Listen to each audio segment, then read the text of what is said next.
This is the vision the greyhound industry doesn't want you to see.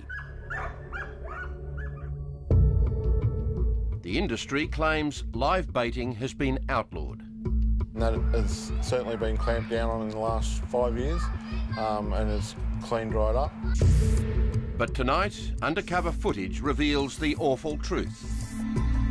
Their words to me were, "It smells like death." I remember standing there thinking, I cannot believe this. The dark underbelly of dog racing in Australia. Welcome to Four Corners. If horse racing is the sport of kings, then greyhound racing, by comparison, is the sport of the battler, but still involving big money. It's also a sport with blood on its hands. Blood and cruelty, big time. And then there's the cheating. Hundreds of thousands of punters bet more than $4 billion a year on the greyhounds. What most of them don't know is that scores of owners and trainers, including some of the biggest names in the business, are secretly blooding their dogs with live bait. They believe it gives the dogs a distinct advantage over competitors not exposed to the practice, for the simple reason that their bloodlust is up. Acting on information from Four Corners and undercover footage from Animal Liberation Queensland and Animals Australia, the RSPCA and police raided training tracks in 3 states last week. As a result, the sports regulators have suspended 22 people involved in allegations of live baiting, using piglets, possums and rabbits. If found guilty, they face big fines and possibly jail. We have evidence that shows the practice is much wider. What you're about to see is barbaric and puts the industry to shame. The reporter is Caro Meldrum-Hanna, and the trail starts in Queensland. It's a stifling 35-degree day in Churchable, Queensland.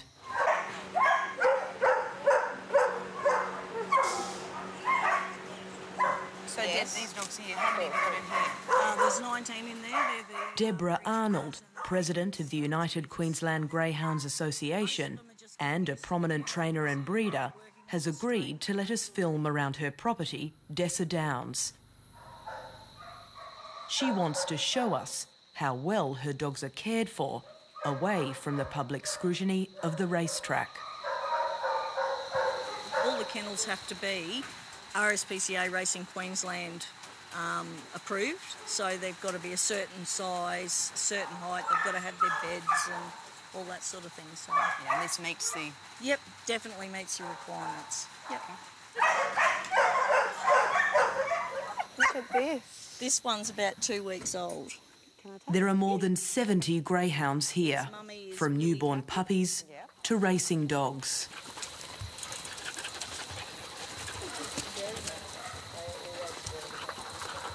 So more dogs in here? Yep, this is actually the race kennel. Okay. In here. There are rumours of a dark underbelly to this sport, of live baiting, an archaic training method where small defenceless animals are tied down to a lure, mauled and killed. Deborah Arnold doesn't like talking about it. Do you think people still do it? If they do, I don't know about it, and I don't really want to know about it. But yeah, so this is... Why? Because it's just It's not... cruel, yeah. Yeah. No, it's not, yeah. It's not the done thing. No, it's not the done thing. Deborah Arnold is lying.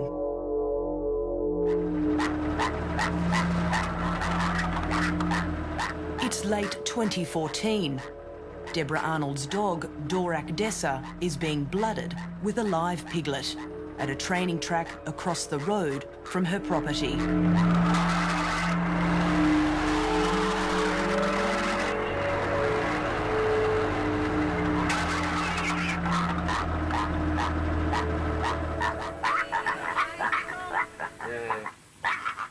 She's a regular customer here. What's the quickest been today? That one then, 53. Mine? Yeah. Oh, okay. This is live baiting, banned and criminalised decades ago because of the extreme levels of cruelty and its performance-enhancing properties. Rumours of organised secret live baiting rings have persisted, but evidence of it actually occurring has never been found, until now.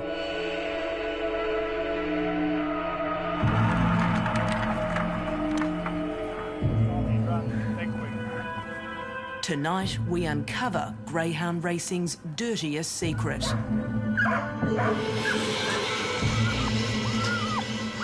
Organised cruelty and cheating on a grand scale. We're going to go into the dog racing, mate. That's where the money is. This could be the biggest discovery in recent times of systematic cheating and illegal activities in a sport in Australia. Absolutely. In simple terms, what is happening is cheating. Putting together animals, gambling and prize purses is a toxic mix that it's capable of turning men into monsters. Using undercover investigators and piecing together hundreds of hours of surveillance vision captured on secret cameras, we've discovered live baiting rings operating in private across the country, undetected by the industry's state regulators, hidden behind their marketing machines. Their public message? Racing has integrity. Animals are no longer harmed. The sport is now clean.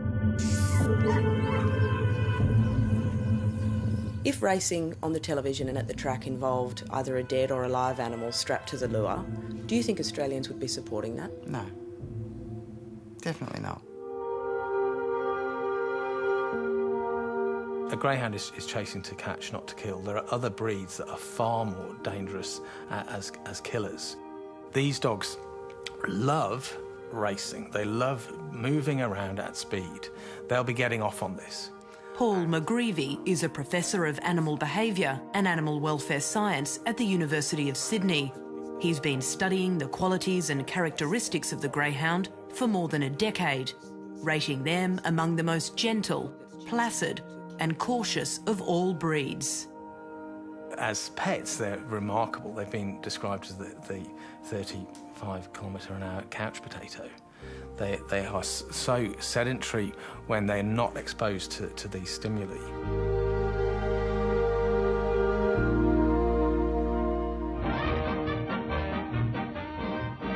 The origins of greyhound racing in Australia date back to the early 1900s. They've gone to the dogs at Rooty Hill, New South Wales, where the Waterloo Coursing Cup is being contested. Back then, it was a one-on-one competition, out in a field without human intervention.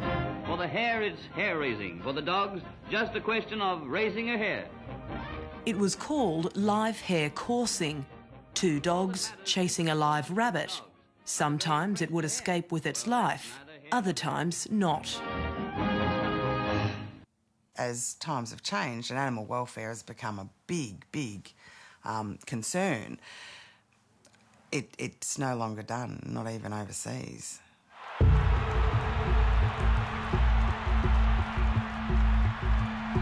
In the late 1920s, live rabbits were replaced with the mechanical lure, morphing into what it is today, a soft toy accompanied by a high-pitched squeaking noise, designed to simulate escaping prey. It's supposed to evoke the traditional prey, the traditional target, which are rabbits and hares.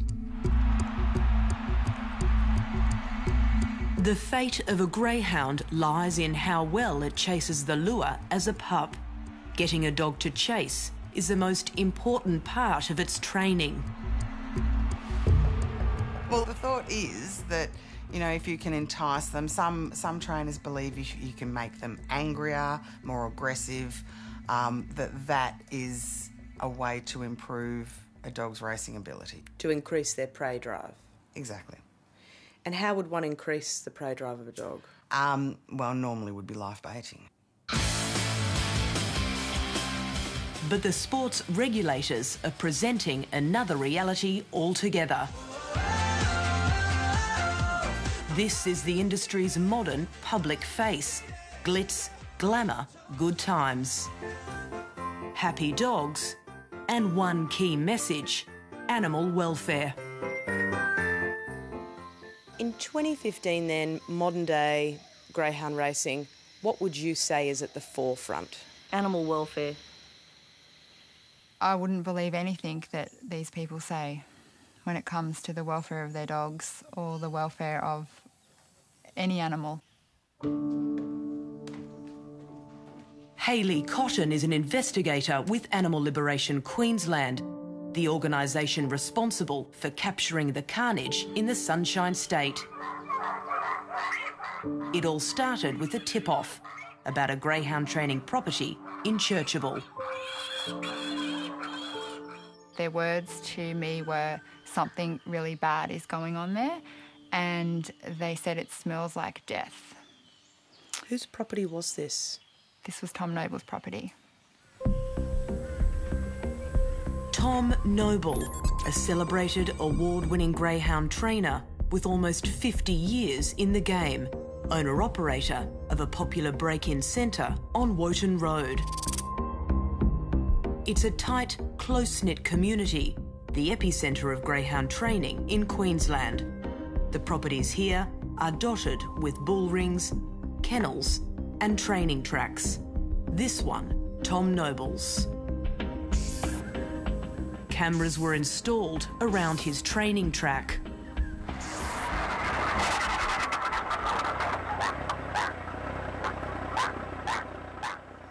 What was on those tapes? What was recorded? On the tapes was probably the most horrific cruelty that you would ever come across involving dogs and animals.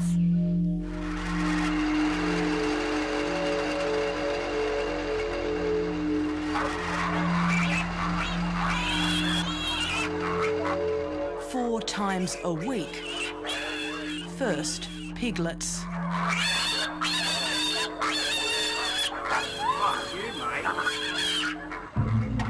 Next, native possums. This one flung around the track 26 times at high speed. Each lap, 1 or 2 dogs are released to chase, grab, maul.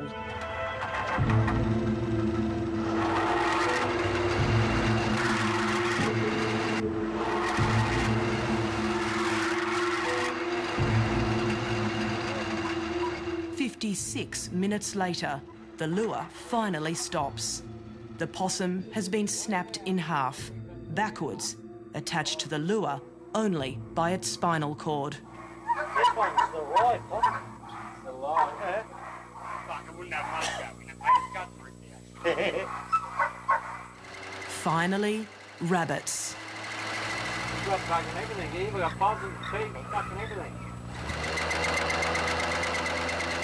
Animal Liberation Queensland had captured a live baiting ring in action.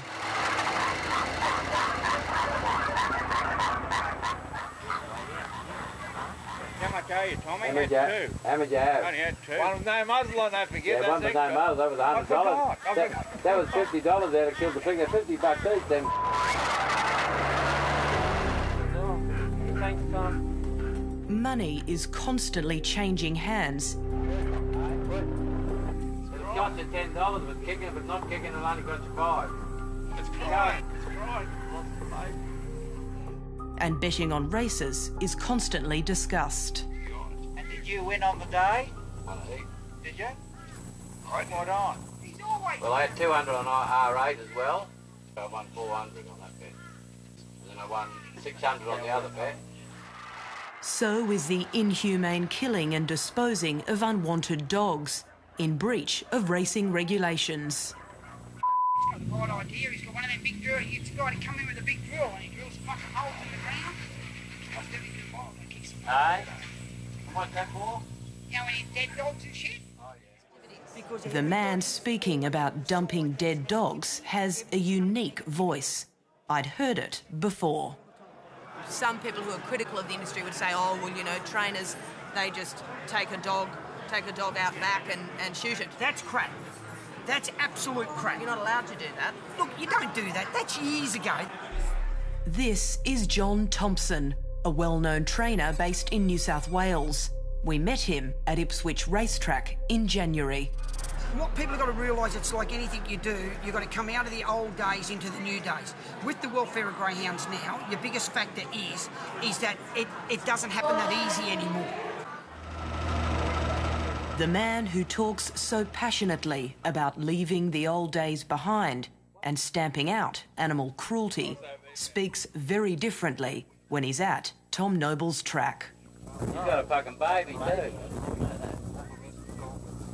Charge twice the amount.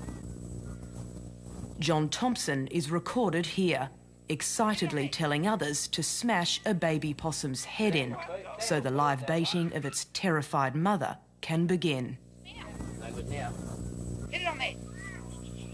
You only burying his head in the fucking sand. Hit him on here. Hit him right there on that post. Don't put his blood in. They rip the baby from the mother, they tie the mother on the lure, and they then stick the baby's head in the sand to kill it while the mother is watching on, all the time laughing and joking about how amusing it is. Good day, mate. The sights and the sounds of sheer horror, broken only by those enjoying the display. He's fucking dead. Yeah, I know you. You alright? You alright? Yeah. You alright? And I seen it in my You alright? laugh at that, you Tony.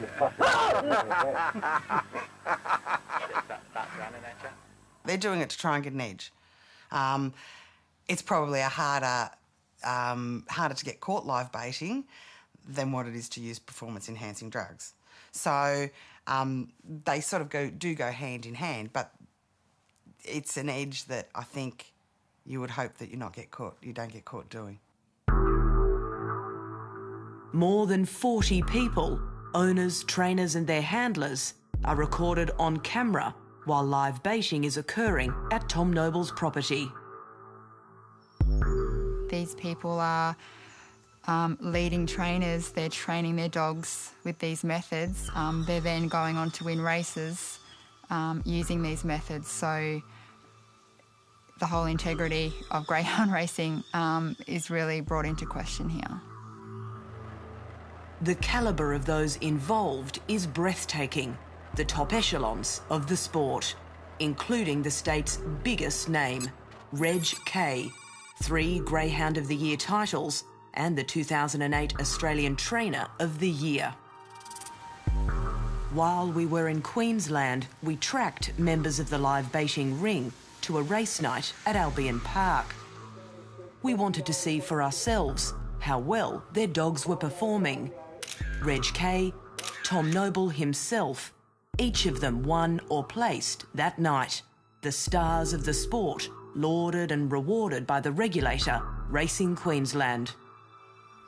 Well, are they failing then? Racing Queensland completely failing? They're absolutely failing because this is going on right under their nose. Was live baiting isolated to Queensland then? Most definitely not. At the same time, November 2014, in Victoria, Animals Australia, led by Lynn White, a former police officer, had just embarked on an investigation of its own. We had recently received information about a trial track at Tooradin in Victoria and that live baiting was potentially occurring there. The Tooradin trial track is located an hour's drive southeast of Melbourne, in the heart of greyhound racing territory.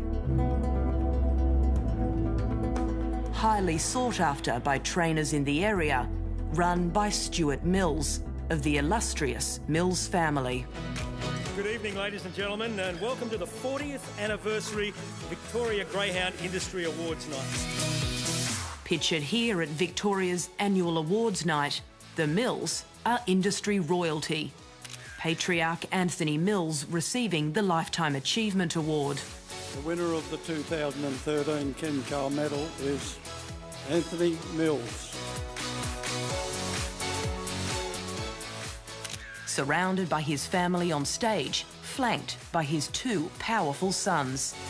Andrew Mills, the former Deputy Chief Steward for Greyhound Racing Victoria, now the regulator's chief racing grader for the entire state, and Stuart Mills, a successful trainer and owner-operator of Tooradin, a GRV-approved and licensed trial track. We met Stuart Mills on a quiet Wednesday afternoon at the Cranbourne racetrack 2 weeks ago. He tells us the sport is clean. Live baiting is a thing of the past. Yeah, look, I think the live baiting and that has certainly been clamped down on in the last 5 years and has cleaned right up. But the camera tells a different story. It's 6:30 a.m. at Tooradin, mid-November 2014. The first customer of the day has arrived. Stuart Mills attaches the lure. On his track, he uses a wooden plank with leather straps. He walks into a nearby shed. These images taken inside show cages full of live rabbits. Dead ones, rotting, thrown close by, and boxes of syringes. 1 minute later, Mills reappears, carrying a live rabbit. He stretches it out tightly and buckles it down flat. Shaking, ears pinned back in fear, the defenceless animal is about to be fed alive to the dogs.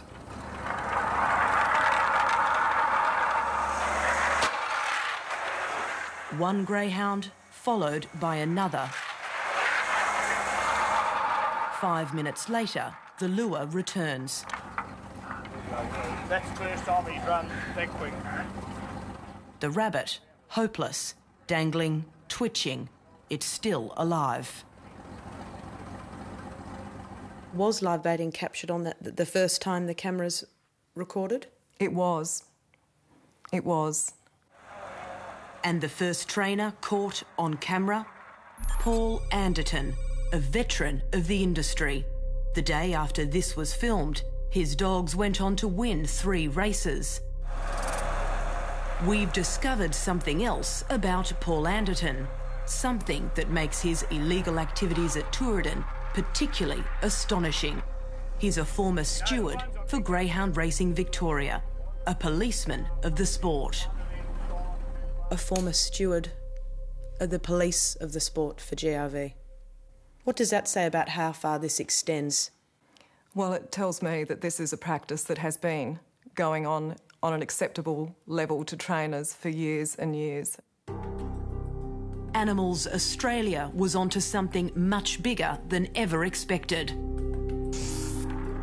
To determine the scale of the activity and the people involved, surveillance continued. A procession of trainers and countless greyhounds enforced live baiting in preparation for racing, escalating to a spectator sport, with rival trainers and handlers taking time out to watch each other's dogs perform. All up, 17 captured live baiting on camera. I do question, how can you get any pleasure or pride out of winning a race, holding up a trophy, when you know that that winning advantage has been gained by allowing your dog to savage a helpless animal? Neville King is one of those winning trainers, a veteran of the sport. He's filmed here, live baiting, 2 days before Christmas.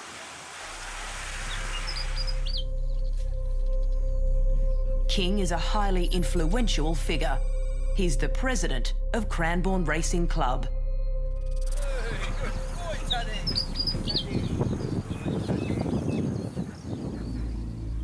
On a windy afternoon at Tooradin, the camera blown off centre captures Dennis Dean, an up-and-coming trainer in Victoria, wearing a check shirt, accompanied by a young girl who stands and watches on as live rabbits are leashed and thrown to the dogs to kill.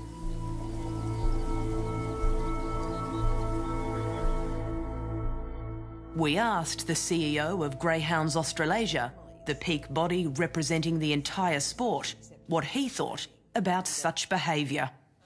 People bring their children to a track to do this. To do what? To live bait. To see live baiting at a track, families attend. Well, I think that's ridiculous and abhorrent.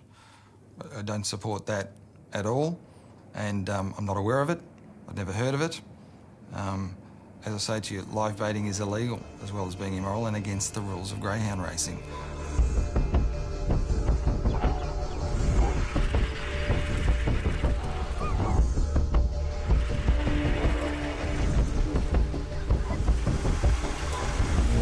Meanwhile, countless rabbits, savaged, skinned alive, ripped in half. Dog after dog, encouraged to kill.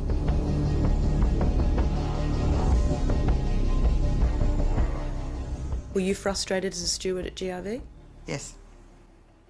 I'm not a turn a blind eye to things, and that was probably why I didn't fit in. Amanda Hill is a former steward for Greyhound Racing Victoria. She says there was a problem inside GRV. Live baiting was rumoured to be occurring, but it wasn't proactively tackled. So the regulator then has failed to pick this up? Yeah, you could say that. Lack of resources, lack of funds, lack of knowledge, or plainly don't want to accept that it's a possibility. A lack of desire, a lack of motivation. Yeah.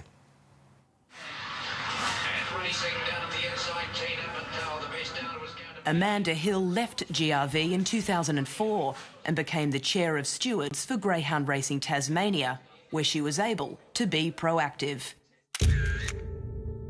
In 2008, she caught a female trainer red-handed, live baiting on private property. Hill's case notes document a possum, gouged, organs exposed, bound to the lure with blue baling twine. Nearby, greyhounds covered in blood and scratch marks, the possum's hopeless attempts to defend itself. I remember standing there thinking, I cannot believe this.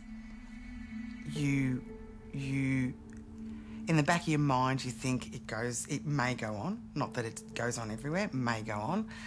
But to actually be put in that situation, really disbelief. Strewn in the bushes around the track, the carcasses of countless possums in various stages of decomposition. Would you hope that other stewards would be as proactive as you were? Yes, I would. 7 years on, Amanda Hill's case remains one of just two in the past decade where a steward has gone after and successfully convicted a live baiter. Amanda, this is just a small sample of all the faces that we have captured at Tooradin during live baiting. We showed Amanda Hill a series of freeze frames, the faces of people live baiting at Tooradin, Victoria. Well, Caro,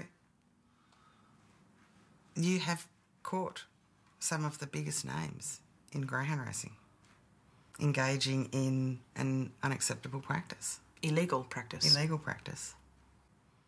One face in particular stood out. I do recognise that person as an extremely prominent person in the industry. What extremely prominent? What do you mean? Probably one of the leading trainers. In Victoria or the country? Excuse me. Both. It's a face that will send shockwaves through the industry. The current king of greyhound racing, Darren McDonald. It's Kibo for Darren McDonald, about 3 clear. Two-time Australian Greyhound Trainer of the Year, more than $4 million in prize money. Well, Darren McDonald, how sweet it is. Yeah, it certainly was sweet tonight. Do you know how many Group 1 races or Group races you've won? Not really, no, I don't keep count. No. The soft-spoken trainer has an impeccable record, in the past having trained dogs for some of the country's leading sportsmen.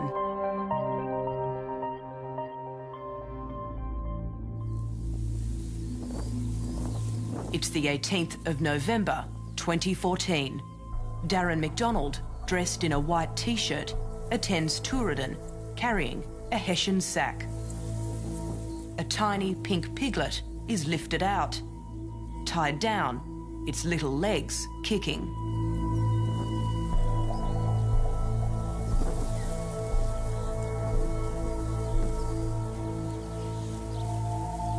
As the mechanical lure starts up, McDonald and handler Chris Connolly appear, 2 greyhounds straining on leads. As they near the camera, muzzles can be made out on each dog.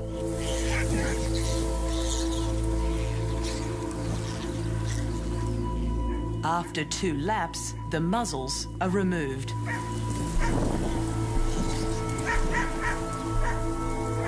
The piglet can be heard squealing as it's mauled to death off camera.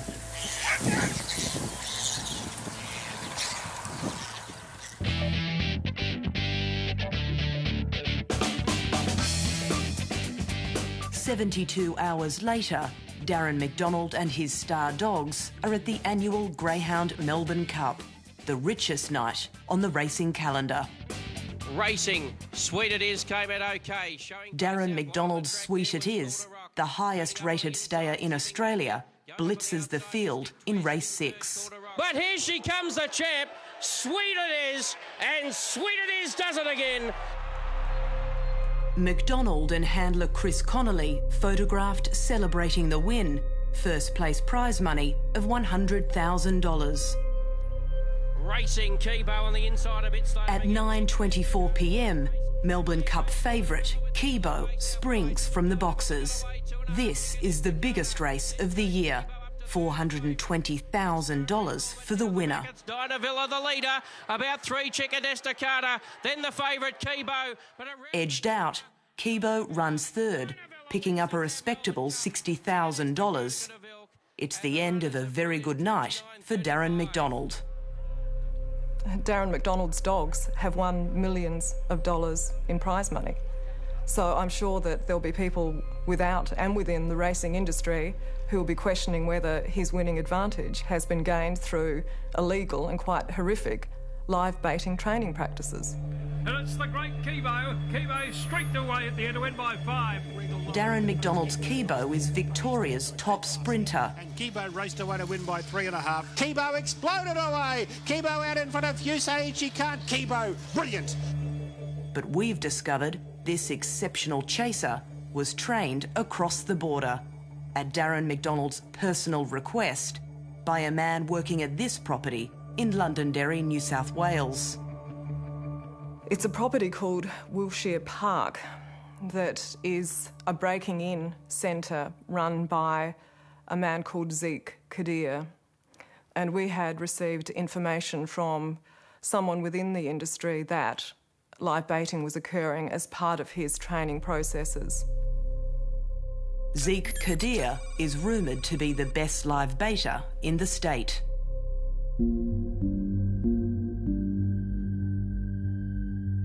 It's 10 a.m. in Western Sydney.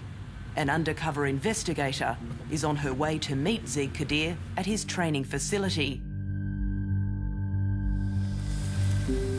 2 hours later, she arrives at our secluded meeting place. How are you? Good, how are you? I'm okay. I'm going to run through. First, she confirms trainer Darren McDonald's links to Kadir. Did Zeke Kadir discuss which trainers use him for breaking in? He mentioned that he has Darryl McDonald's dogs broken in at his property. Zeke Kadir said that to you? Yes, he did. This morning?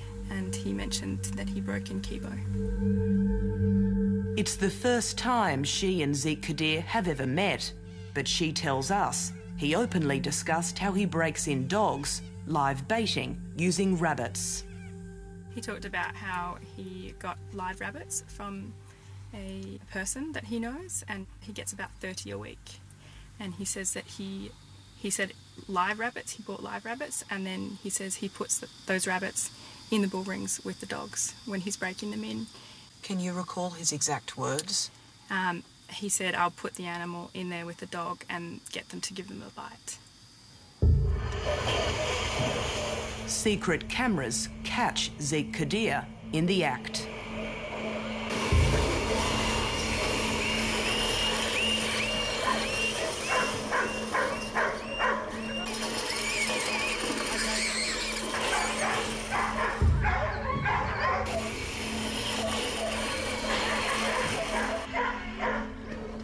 The rabbits are tied to a hand-push lure controlled by Zeke Kadir, dragged along the ground at speed, pursued by dogs in so-called training.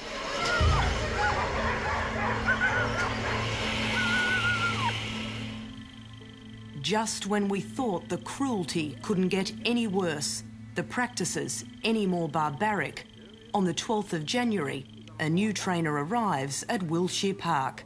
He's here for a private session.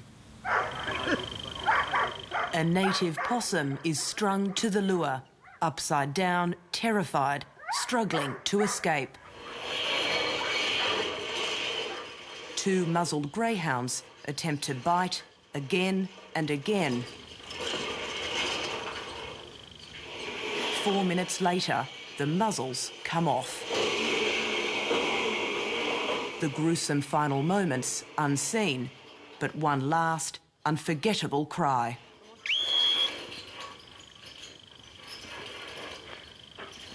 You killed it, didn't you? Yeah. The trainer seen here, removing the possum's fur and flesh from its dog's mouth, is Ian Morgan. He's blooding one of his up-and-coming dogs, CC Quoted. 4 days later, we caught Ian Morgan leaving his Western Sydney home with CC Quoted, bound for an afternoon race meet in Newcastle. In second place over on the inside, Black Diablo. First Aid Kit beat Black Diablo. CC Quoted. They were Third place, $155, just enough to cover Morgan's petrol bill.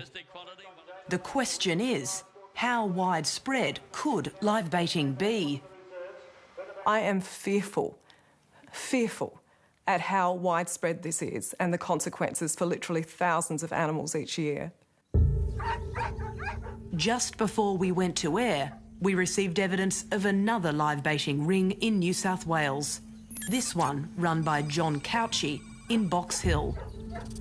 Couchy does his live baiting by hand.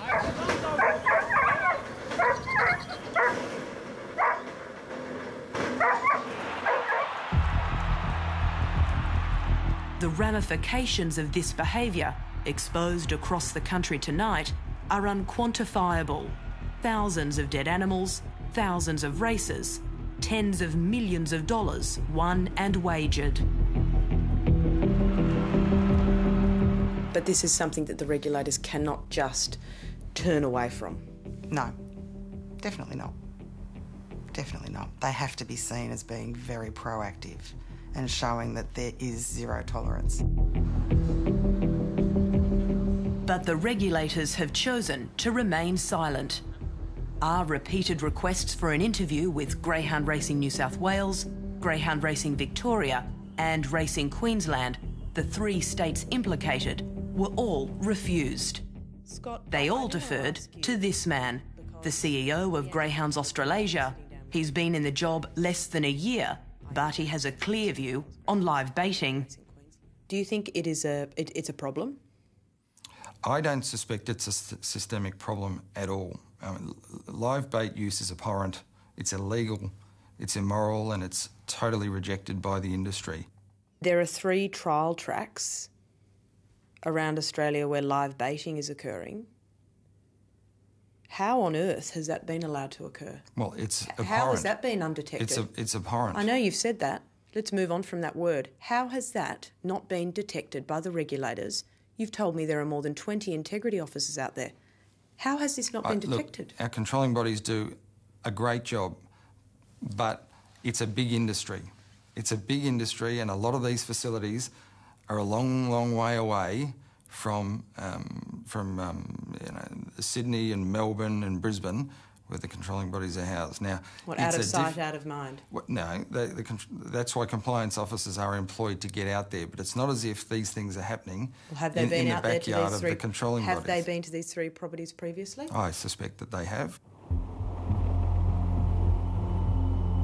Short of live baiters setting up in the regulators' backyards, one thing is clear: the authorities have spectacularly failed.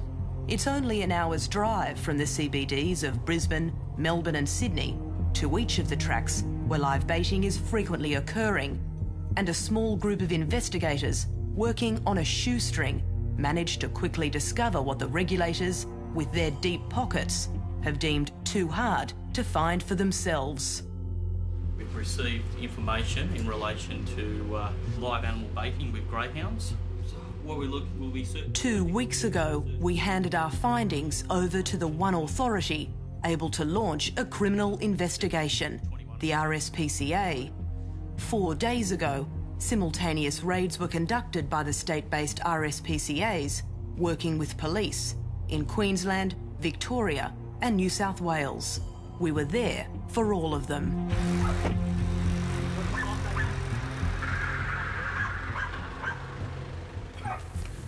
So have you ever used pigs? Have you ever been on this property and used pigs in the past?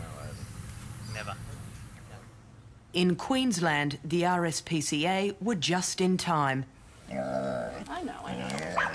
Underneath the engine of Tom Noble's lure, in a box, tied inside a Hessian sack, a live piglet, moments away from being bound and baited. On the track, Tom Noble and his staff, James Draws and Tony McCabe, denied any wrongdoing.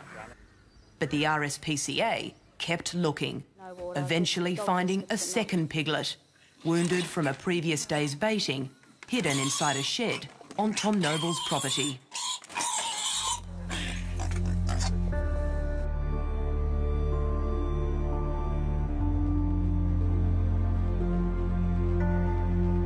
At Tooradin, Stuart Mills was under the microscope, but no live animals were found on site. Early the next morning, we paid Stuart Mills a visit. Caro Meldrum Hanna from Four Corners, how are you? I'm just here to ask you a couple of questions. A clearly shaken Stuart Mills maintained his denials. You been live baiting here, Stuart? No. Why do you think they were here yesterday? You asked them that? Did you? Yeah. And what did they say? We're not answering any That's... questions. We've got work to do. Did they find anything here? Tell them to leave the property or we'll ring the police. That's all? Nothing else? No comment. Stuart Mills didn't answer any more of our questions. By Friday, one last visit remained. Wilshire Park, Londonderry, New South Wales, Zeke Cadiz. I'm here to talk to you about live baiting. Could you just get off my property? Will you answer some of our questions? Hop off my property, we may discuss something. We waited for Kadir to speak to us outside. You're shutting the gates on us. How long have you been live baiting here for? We didn't get any answers. Our investigation is now a criminal matter. In each state, charges are imminent. Live baiting attracts a sentence of up to 2 years' imprisonment. The sport has been let down by the very people who are meant to promote and protect it. Exactly. And police it. Exactly. The question now, will the sport's sponsors and our governments continue to support the industry? And can the public have any confidence at all in the sport's integrity?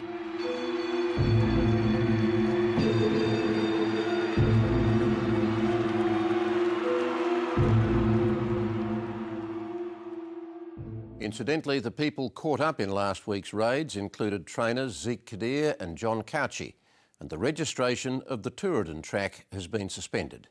Greyhounds Australasia says it has launched an urgent review of the rules at trial tracks across the country. It has also promised that anyone found guilty will receive the harshest penalty possible. That's a life ban. They will be judged on their actions, not their words. That's the program for tonight. Next week, the scandal behind the federal government's multi-billion-dollar employment programs. Until then, good night.